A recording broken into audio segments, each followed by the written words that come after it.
সংবাদ সবাইকে স্বাগত জানাচ্ছি। আমি ফিরোজ তোহা। শুরুতেই সংবাদ শিরোনাম জানিয়ে দেব এই মুহূর্তে হাতে পাওয়া সর্বশেষ গুরুত্বপূর্ণ আপডেট। আন্তর্জাতিক সংবাদ। ইরান ইসরায়েল ফিলিস্তিনি ত্রিমুখী যুদ্ধ চলছে। শুরুতেই থাকছে আনুষ্ঠানিকভাবে সংস্কারপন্থী মাসুদ পেজেশকিয়ানকে ইরানের প্রেসিডেন্ট হিসেবে দায়িত্ব দিলেন দেশটির সর্বোচ্চ নেতা আয়াতুল্লাহ আলী খামেনি। চলতি মাসের শুরুর দিকে দেশটির প্রেসিডেন্ট নির্বাচন অনুষ্ঠিত হয়। মঙ্গলবার পার্লামেন্টে নতুন প্রেসিডেন্ট হিসেবে তার শপথ নেবার কথা রয়েছে। এবার জানাবো ইসরায়েল ও হিজবুল্লাহর মধ্যে বড় সংঘাতের শঙ্কা। ইসরায়েলের অবরুদ্ধ গোলান মালভূমিতে ফুটবল মাঠে ক্ষেপণাস্ত্র হামলায় নতুন করে সংঘাতের দানা বাঁধতে শুরু করেছে। ওই হামলায় 12 জন শিশু কিশোর প্রাণ হারিয়েছে। ইসরায়েলের দাবি, লেবানন ভিত্তিক সশস্ত্র গোষ্ঠী হিজবুল্লাহ এই হামলা চালিয়েছে। তাই অনেকদিন ধরেই বিচ্ছিন্নভাবে সংঘাতে থাকা দুপক্ষের মধ্যে এবার নতুন করে বড় ধরনের যুদ্ধের শঙ্কা তৈরি হয়েছে। জানাবো কেন্দ্রীয় সরকারকে পাল্টা জবাব মমতার। বাংলাদেশের অভ্যন্তরীণ ইস্যু নিয়ে ভারতের পশ্চিমবঙ্গের মুখ্যমন্ত্রী মমতা বন্দ্যোপাধ্যায়ের বক্তব্য নিয়ে বিতর্ক যেন থামছেই না। ঢাকার আপত্তির পরে ভারতের পররাষ্ট্র মন্ত্রণালয় এ নিয়ে মমতাকে সতর্ক করেছিল। তবে কেন্দ্রীয় সরকারকে পাল্টা জবাবে মমতা বলেছেন, পররাষ্ট্রনীতি আমি অনেকের চেয়ে ভালো জানি, আমাকে শেখাতে আসবেন না।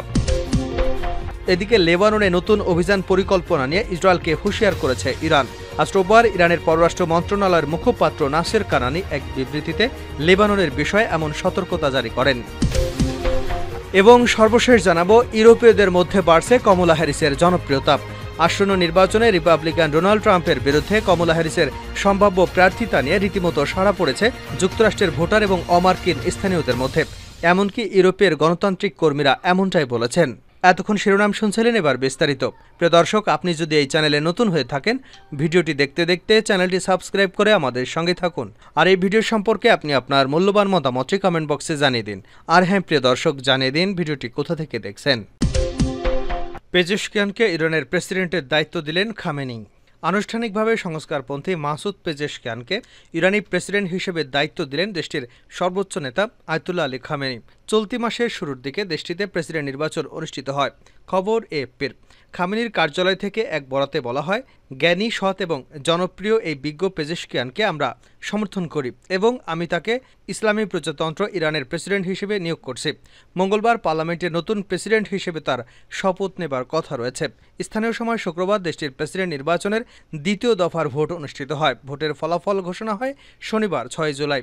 দ্বিতীয় দফার ভোটে কট্টরপন্থী সাইদ জালিলিকে পরাজিত করে ইরানের নতুন প্রেসিডেন্ট হিসেবে নির্বাচিত হন মাসুদ পেজেশকিয়ান। নবনির্বাচিত এই প্রেসিডেন্ট স্বল্প পরিচিত মধ্যপন্থী রাজনীতিবিদ। আন্তর্জাতিক গণমাধ্যমের খবরে বলা হয়, পেজেশকিয়ানকে ভোট দেওয়া অধিকাংশ মানুষই শহরের মধ্যবিত্ত এবং তরুণ বলে মনে করা হচ্ছে।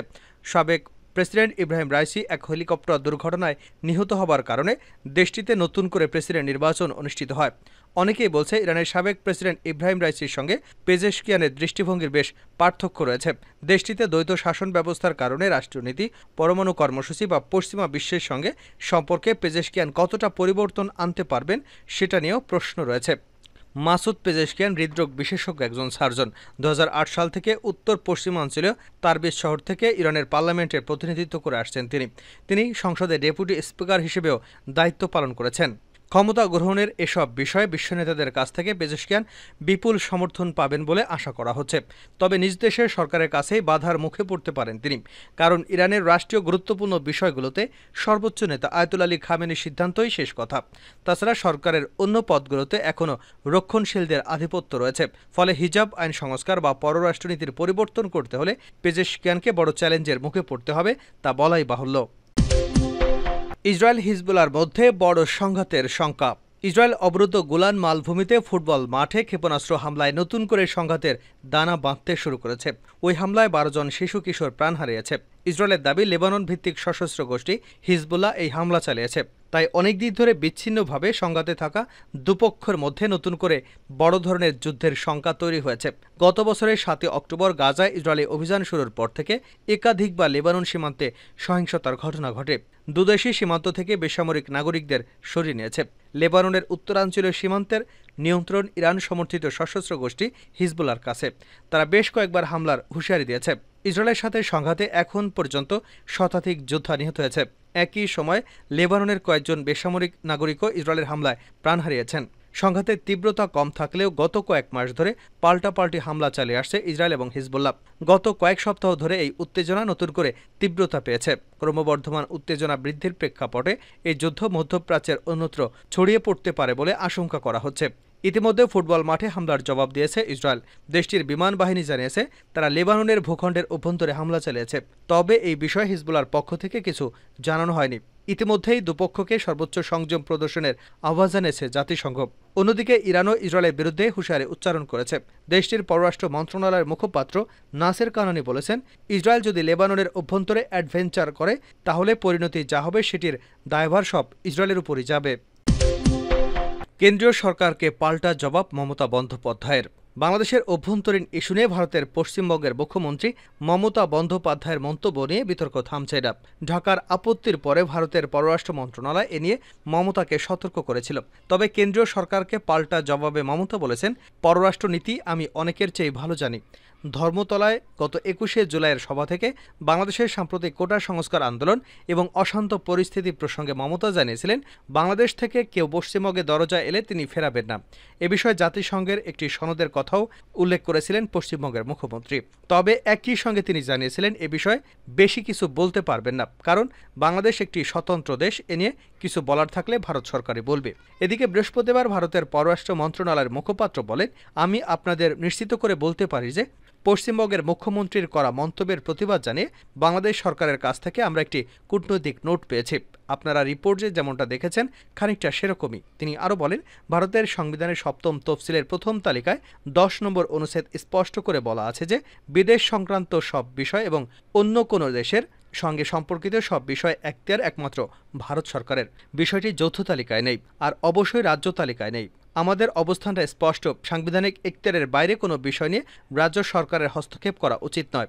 এবার সেই বিতর্কের জবাব দিলেন মমতা বন্দ্যোপাধ্যায়। দিল্লিতে দলীয় সংসদের সঙ্গে বৈঠক করেন পশ্চিমবঙ্গের মুখ্যমন্ত্রী। সেখানে বাংলাদেশ নিয়ে সাংবাদিকদের প্রশ্নের জবাবে যুক্তরাষ্ট্রীয় কাঠামো আমি খুব ভালো করে জানি। আমি ৭ বারের সাংসদ, ২ বারের কেন্দ্রীয় মন্ত্রী ছিলাম। পররাষ্ট্রনীতি অন্য কারো চেয়ে আমি ভালো জানি। তাদের আমাকে শেখানো উচিত নয়, বরং সঠিক নিয়মগুলো তাদেরকে শেখা উচিত। লেবাননে হামলা নিয়ে ইসরায়েলকে সতর্ক করেছে ইরান।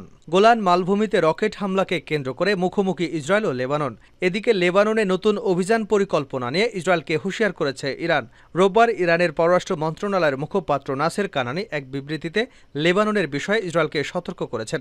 গতকাল শনিবার ইসরায়েল অধিকৃত গোলান মালভূমিতে একটি ফুটবল মাঠে প্রাণঘাতী রকেট হামলা হয়। হামলায় ১২ জন কিশোর তরুণ নিহত হয়েছে। তাদের বয়স ১০ থেকে ২০ বছরের মধ্যে। ওই হামলার পর ইসরায়েলের সামরিক বাহিনী থেকে এজন্য লেবাননের ইরান সমর্থিত গোষ্ঠী হিজবুল্লাহকে দায়ী করে। ইসরায়েলের প্রধানমন্ত্রী বেঞ্জামিন নেতানিয়াহু সেদিনই ওই হামলার জবাব দেওয়ার কথা বলে। গোলান মালভূমিতে হামলার দায় অস্বীকার করেছে হিজবুল্লাহ। এদিকে গোলান মালভূমি এলাকায় রকেট হামলার জবাবে গতকাল রাতেই হিজবুল্লাহর অবস্থান লক্ষ্য করে বিমান হামলা চালানোর কথা জানিয়েছে ইসরায়েলি বাহিনী। ইউরোপীয়দের মধ্যে বাড়ছে কমলা হ্যারিসের জনপ্রিয়তা। আসন্ন নির্বাচনে রিপাবলিকান ডোনাল্ড ট্রাম্পের বিরুদ্ধে কমলা হ্যারিসের সম্ভাব্য প্রার্থিতা নিয়ে রীতিমতো সাড়া পড়েছে যুক্তরাষ্ট্রের ভোটার এবং অমার্কিন স্থানীয়দের মধ্যে। এমনকি ইউরোপের গণতান্ত্রিক কর্মীরা এমনটাই মনে করছেন। ডেমোক্র্যাটস অ্যামরোড বা ডি এর মুখপাত্র অ্যামি পোর্টার এক আশ্চর্যজনক ঘটনা হিসেবে উল্লেখ করেছেন। President Joe Biden vice president Kamala হ্যারিসের হাতে নির্বাচনী লড়াইয়ের ব্যাটন তুলে দেওয়ার সিদ্ধান্ত নেওয়ার পর থেকেই জনগণের বিপুল সাড়া মিলেছে। জ্যামি জানান, যে সংস্থা বিশ্বব্যাপী মার্কিন ডেমোক্রেটিক পার্টির প্রতিনিধিত্ব করে তারা পর্যবেক্ষণ করেছে অসংখ্য নতুন ভোটার নিজের নাম নিবন্ধন করেছেন। অনেকেই প্রচারণায় সহায়তা করতে স্বেচ্ছাসেবী হতে চেয়েছেন। তিনি ডিডব্লিউকে বলেন, স্থানীয় নাগরিকদের সঙ্গে ফ্রান্সসহ অন্যান্য দেশের অমার্কিন নাগরিকদেরও আমাদের সঙ্গে যোগাযোগ করেছেন। তারা বলেছেন, কমলা হ্যারিসকে নির্বাচিত করতে আমরা সাহায্য করতে চাই। কোনো মার্কিন প্রেসিডেন্ট প্রার্থীর জন্য এমন ঘটনা অত্যন্ত বিরল। যুক্তরাষ্ট্রের ফেডারেল ভোটিং অ্যাসিস্ট্যান্স প্রোগ্রাম অনুমান করেছে বিদেশে বসবাসকারী ২৮ লাখ মার্কিন নাগরিক ফেডারেল নির্বাচনে ভোট দেওয়ার যোগ্য। এই প্রোগ্রামের জরিপ অনুসারে ২০১৬ সালে তাদের মধ্যে মাত্র ৬.৯% ভোট দিয়েছেন।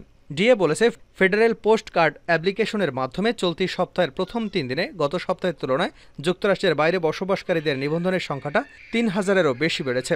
এই প্রক্রিয়ায় যে কোনো দলের ভোটারদের নিবন্ধন করা হয়, তবে ডিএ বলেছে তাদের নতুন সদস্যদের সংখ্যা ৩ গুণ বেড়ে গেছে।